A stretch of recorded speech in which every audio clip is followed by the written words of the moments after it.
বাসমতী সুমতি মা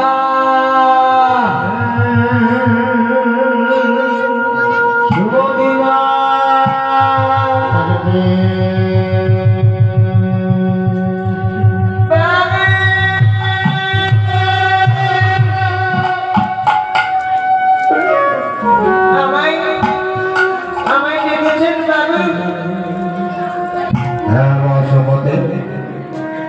আমি তোমাকে লিখেছি বাসমতী, তুমি আমায় এবার সুন্দর করে বিদায় দেবে, সুন্দর করে সাজিয়ে দেবে। না না, এই তো কদিন পরে বাড়িতে এলে, আবার আপনি কোথায় যাবেন বাবু? বাসমতী, কোথায় যাবো বলতে পারছি না, তোকে আমি অনুরোধ করবো, তুই আমার মেয়ে। ছোটবেলায় যখন তোর মা চলে গেল, মারা গেল, তখন আমি মায়ের মমতা, মায়ের ভালোবাসা দিয়ে তোকে বড় করেছি। যখন তুই বিছনায় করে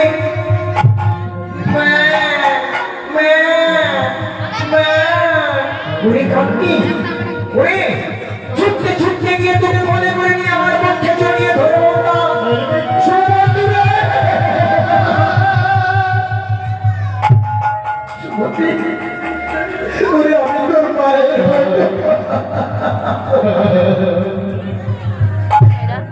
ভালোবাসা দিয়ে তোকে বড় করেছি, মানুষ করেছি। তোর কাছে আমি কিছু চাইছি, শুধু তুই সাজিয়ে দিবি, এই জমিদারি পোশাকগুলো একটা একটা করে খুলে দিবি। জমিদারি পোশাকগুলো খুলে নিয়ে কপালে দেবে তিলক চন্দনের ফোঁটা, গলায় দেবে কোনো ফুলের মালা, একটা কৃষ্ণ নামের ভিক্ষার ঝোলা আমার মার মধ্যে তুলে দেবে। আমি ভিখারি রূপ ধরে আমি হা কৃষ্ণ প্রাণ কৃষ্ণ বলে কাঁদতে কাঁদতে আমি বৃন্দাবনের পথে যাব। যখন বৃন্দাবনে রাধা মাধবের চরণ আমি দর্শন করব, সেই দিন আমার বাবা বাসনা পূর্ণ হবে সবকে। যতদিন আমি বৃন্দাবনের রাধা মাধবের চরণ দর্শন করতে পারবো না, ততদিন আমার শান্তি না।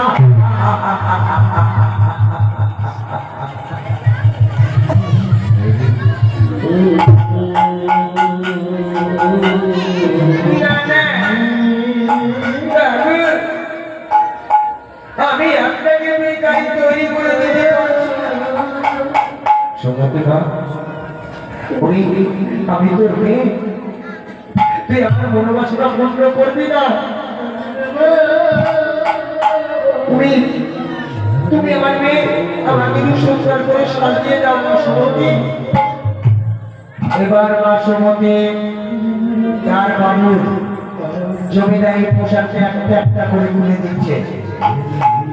রাধে রাধে।